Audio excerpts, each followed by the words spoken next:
आपके बिज़नेस को इमेजिन करिए एक परफेक्ट बिरयानी जैसे। उसमें राइस होती है, मसाले होते हैं, मटन, चिकन हो सकता है या आलू डालते हैं कुछ लोग और अलग-अलग चीज़ें डालते हैं लोग बिरयानी में।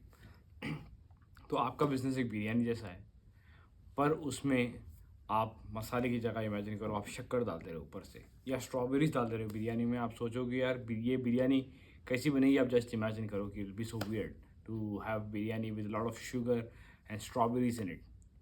वैसे ही आप आपके बिजनेस के अंदर एक सेट चीज़ें होती है जो आपको फॉलो करनी होती है। They are over the top of things जो करते हैं लोग, जिससे बिरयानी मैसअप हो जाती है।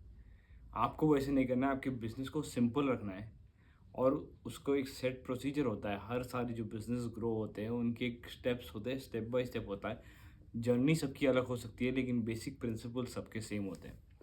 तो मैं इस वीडियो में बात करूंगा आप एक परफेक्ट बिरयानी कैसे बना सकते हो, आप अपने बिजनेस को सही कैसे बना सकते हो एडवर्टाइजिंग के थ्रू। ये सिर्फ एडवर्टाइजिंग स्पेसिफिक है, मैनेजमेंट फाइनेंस रिलेटेड नहीं है, क्योंकि आपको पता है मैं सिर्फ मार्केटिंग रिलेटेड कंटेंट ही बनाता हूँ और mindset related on end of बनाऊंगा। तो आप ये सोचिए कि आपकी जो बिरयानी है उसमें जो राइस होता है वो आपकी ऑडियंस है। आपको अपनी परफेक्ट बिरयानी के लिए आपको सही राइस जैसे चाहिए होता है वैसे सही ऑडियंस चाहिए होती है।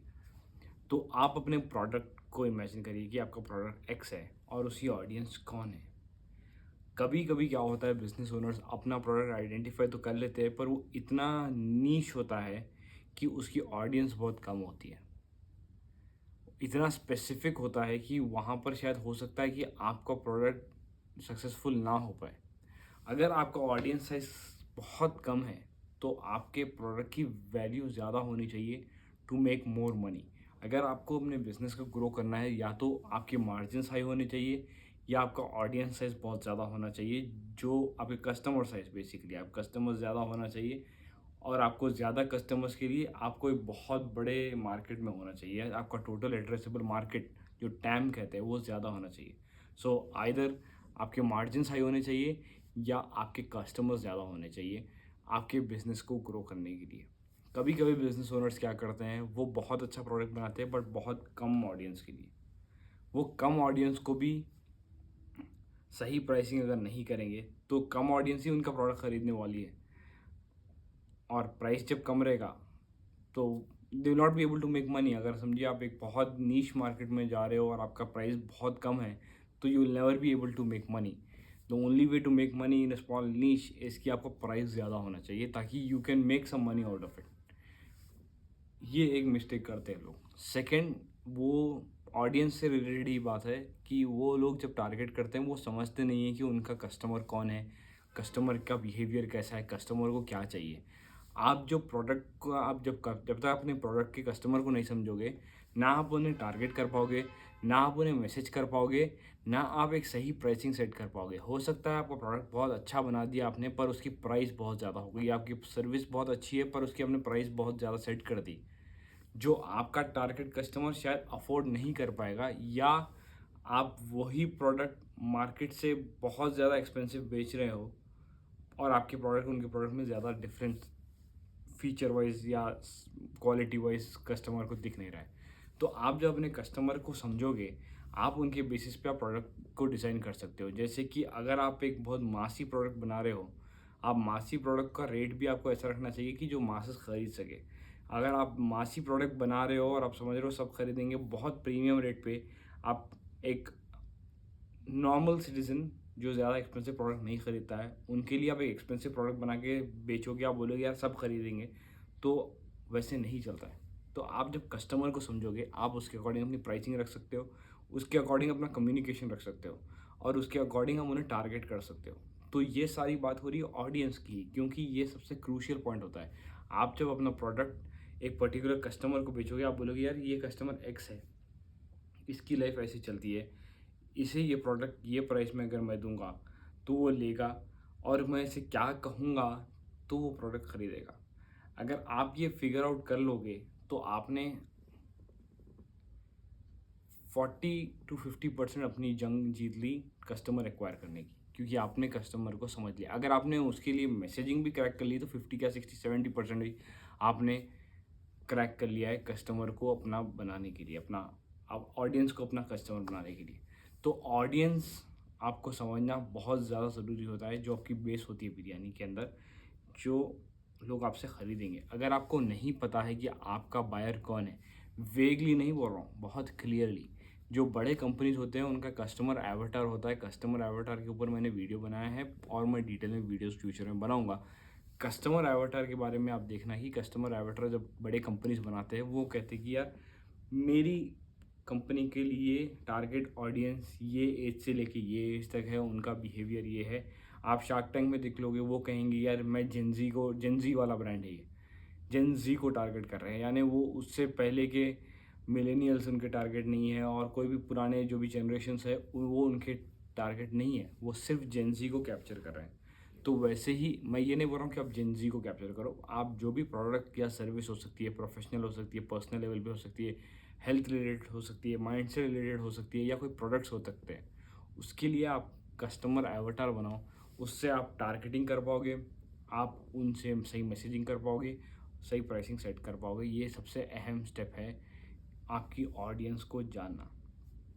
सेकेंड बात होती है कि आपने ऑडियंस को जान लिया, मैसेजिंग सही कर ली, अब अपने ऑडियंस की जर्नी कैसे डिसाइड करोगे। सेकेंड स्टेप, सेकेंड चीज़ जो है, मसाले आप जो अपनी बिरयानी में डालोगे, वो रहेगा रहेगा आपका लैंडिंग पेज और आपके ऐड क्रिएटिव्स।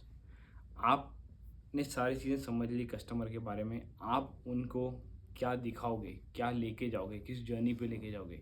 आप जिस किस्म से मसाले डालोगे अपनी बिरयानी में, उसी हिसाब से उसका लुक एंड फील चेंज होता है, बिरयानी का स्मेल चेंज होती है, फ्लेवर ऐड होता है। ये सब अपने बिजनेस में आप फ्लेवर्स ऐड कर रहे हो, अच्छे क्रिएटिव्स, अच्छे हुक्स, अच्छा लैंडिंग पेज बना के। आपने ऑडियंस को समझ लिया है, अब आपको ऑडियंस को अपने एड्स के थ्रू लैंडिंग पेज पे ड्राइव करना है। आप लैंडिंग पेज पे ड्राइव इसलिए कर रहे हो ताकि कस्टमर को पता नहीं कि आपका बिजनेस क्या है, कस्टमर को आप समझाओगे कि आप क्या करोगे कस्टमर की लाइफ के लिए, how you will change the life of the customer, how one once that X आपका कस्टमर बनेगा तो एक्स की ज़िंदगी अच्छी कैसे होगी आपके साथ जुड़ के, या आपका प्रोडक्ट लेके वो उसे क्या एक्सपीरियंस होगा। अगर आप प्रोडक्ट बेच रहे हो या आप उससे कुछ स्किल सिखा रहे हो, तो वो स्किल सीख के उसकी ज़िंदगी में क्या चेंजेस आएंगे, उसकी स्किल में how will it be that beneficial.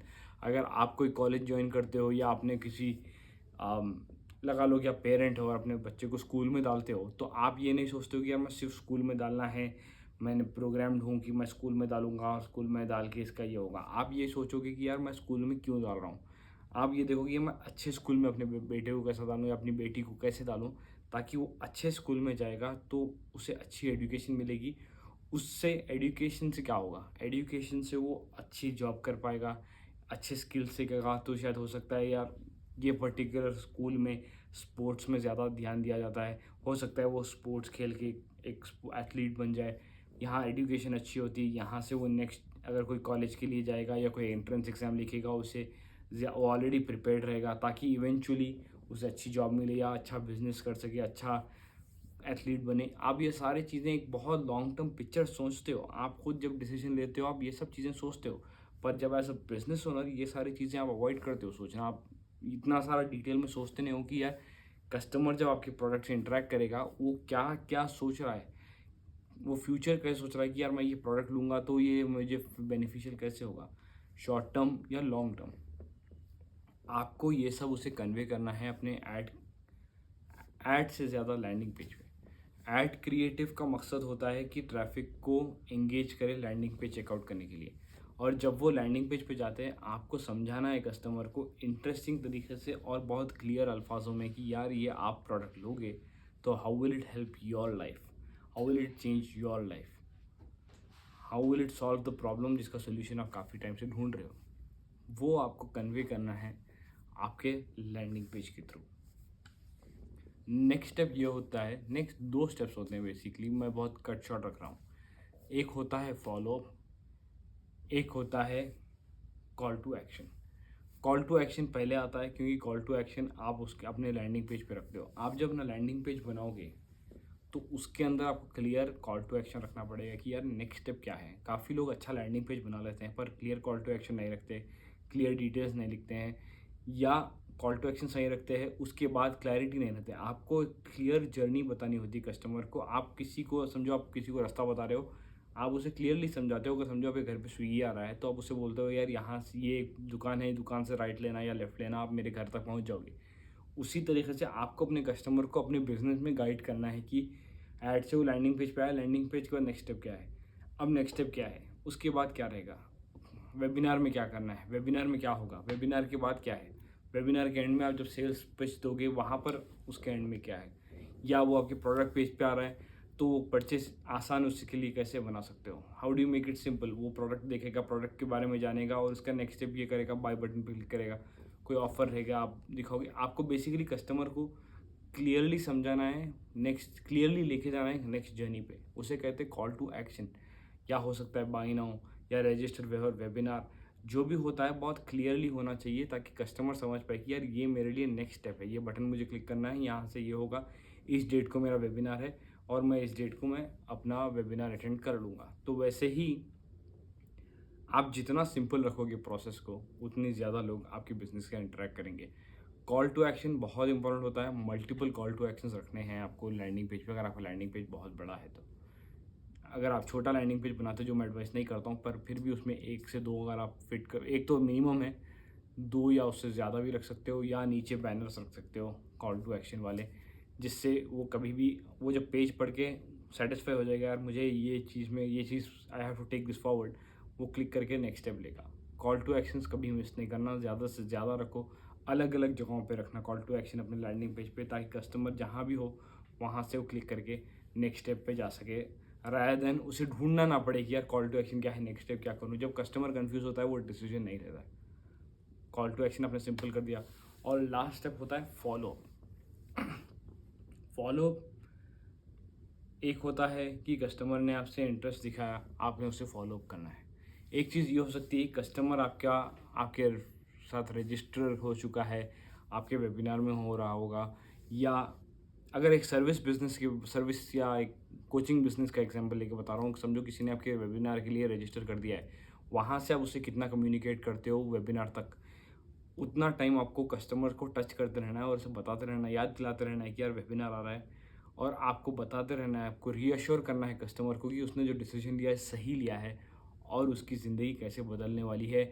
आप उसे ये बता सकते हो कि यार जिसने आपकी सर्विसेज या आपकी कोचिंग पहले लास्ट मंथ अटेंड की, उनकी लाइफ कैसे हो चुकी है, how they have transform their life. आपको कस्टमर को, आपके अगर वेबिनार का बिजनेस है ऐसे करना पड़ेगा। सर्विसेज बिजनेस है तो उन्हें एक रिमाइंडर भेज सकते हो, मैसेज डाल सकते हो कि भाई आपका ये हो रहा है। अगर समझो कोई बंदे से आप कॉल पे जा रहे हो, वो बोल रहा है मुझे सोच के बात करना है, मैं सोच के बताता हूँ, आप फॉलो अप करो। मैं काफ़ी बिजनेस ओनर्स को देखता हूँ जो फॉलो अप करने से हेजिटेट करते हैं और सोचते हैं कि यार वो फॉलो अप करूँगा वो नहीं लेगा। तो आपको सोचना नहीं है, आपको फॉलो अप करना है। आप जब फॉलो अप करोगे आपको तब पता चलेगा फॉलो अप की पावर क्या है। जितने भी दुनिया के टॉप के सेल्स लोग रहेंगे वो बोलेंगे यार 8 फॉलोअप्स लगते हैं एक पर्सन को कन्वर्ट करने के लिए। और ये 8 का नंबर काफ़ी स्टडीज़ के बाद आया है। ये हो सकता है कि आप 8 टाइम्स वो आपका ऐड देखेगा, 9th टाइम वो आपको, या 8 माने 8 बार ऐड देखेगा तो वो आपका लैंडिंग पेज चेकआउट करेगा। कुछ लोग ऐसे कहते हैं, कुछ लोग कहते हैं कि यार आप लोगों को फॉलो अप करते रहो। आप देखो कितने सारे लोग आपको फॉलो अप करते हैं और आप कितने बार फॉलो अप के थ्रू आपने कोई प्रोडक्ट खरीदा हो। फॉलो अप इसलिए ज़रूरी है कि कभी कभी ऐसे होता है कि customer at that particular point of time शायद डिसीजन नहीं ले सकता है, या उससे थोड़ा टाइम हो सही सही नहीं होगा उसके लिए। प्रॉब्ली उसने आपसे इंक्वायरी कर ली है पर उसे डिसीजन लेने थोड़ा टाइम है, क्योंकि वो जो भी चीज़ के लिए इंक्वायर कर रहा था वो फ्यूचर में है और वो टाइम अभी आया नहीं है। आप फॉलो अप करने में आपका कोई लॉस नहीं है। अगर वो नहीं कहता है, don't take that rejection personally. वो आपको रिजेक्ट नहीं कर रहा है। मैं ये लोग काफ़ी लोग मैं देखता हूँ कि यार वो रिजेक्शन को बहुत पर्सनली लेते हैं और बोलते हैं यार इसने मुझे रिजेक्ट कर दिया। वो पर्सनली लेके ईगो पे ले लेते हैं। आपको ईगो में नहीं लेना है। आप जब सेल्स में हो, आप जब बिजनेस ग्रो करने जा रहे हो, कोई भी चीज़ पर्सनली मत लेना। वो आपको नहीं करे, वो आपको नो नहीं करे, वो बोले यार मुझे अभी इस चीज़ की ज़रूरत नहीं है। आप कितने ही बार आप कोई शॉप में जाते हो, अगर आपको सेल्समैन एक कुछ कपड़े दिखाता है, साड़ी दिखाता है, कुर्ते दिखाता है, आप इमेजिन करो आप एक दुकान में हो, सेल्समैन ने आपको कुर्ता दिखाया, ये कुर्ता आप ले लीजिए बहुत अच्छा दिखेगा आप पे। आपने कह दिया नहीं यार ये सही नहीं आ रहा है, आप मुझे ये मत दो, दूसरा दो। आप 3-4 बार देखोगे यानी आप 3-4 कुर्ते देख के नो, नो, नो, नो कर रहे हो। क्या वो सेल्समैन पर्सनल ले रहा है? वो बोलेगा यार मैंने कुर्ता निकाल के दिखाया, इतना अच्छा कुर्ता है, इसने नहीं कह दिया मुझे। वो क्या वो पर्सनली लेता है उस रिमार्क को? वो रिमार्क भी नहीं है। आप कह रहे हो कि नहीं ये मुझे नहीं चाहिए, या आप बोलते हो यार मुझे अच्छा लगा है, मैं कल आके लूँगा, परसों आके लूँगा, 1 हफ्ते के बाद आके लूँगा। तो आप हो सकता है आप जाके लोगे फिर से, आप वहीं जाके लोगे, आप उससे ही लोगे, वो बोलोगे हाँ मैंने उसके सेल्समैन से बात की थी, मैंने याद है वो ग्रीन वाला देखा था, वो मुझे दे दो। आप ये खुद करते हो अपनी ज़िंदगी में, और आप उसे नो नहीं कर रहे हो, आप सेल्समैन को रिजेक्ट नहीं कर रहे हो, आप उसे बोल रहे हो, ये नहीं कर रहे हो कि भाई तेरी चॉइस ख़राब है।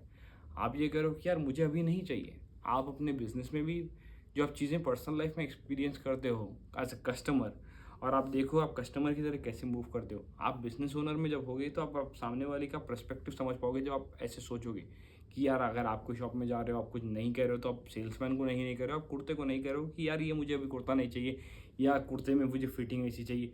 वो कुछ कस्टमाइजेशन कर सकते हैं। वैसे ही आपके बिजनेस में अगर आप कोई कस्टमर से बात कर रहे हो, वो नहीं जब बोलता है या कुछ कस्टमाइजेशन आस्क कर पूछता है, वो आपके प्रोडक्ट को अपने हिसाब से टेलर फिट बनाना चाह रहा होगा, या कुछ भी हो सकता है। फॉलोअप्स में, सेल्स में आप लोगों को पर्सनली मत लो।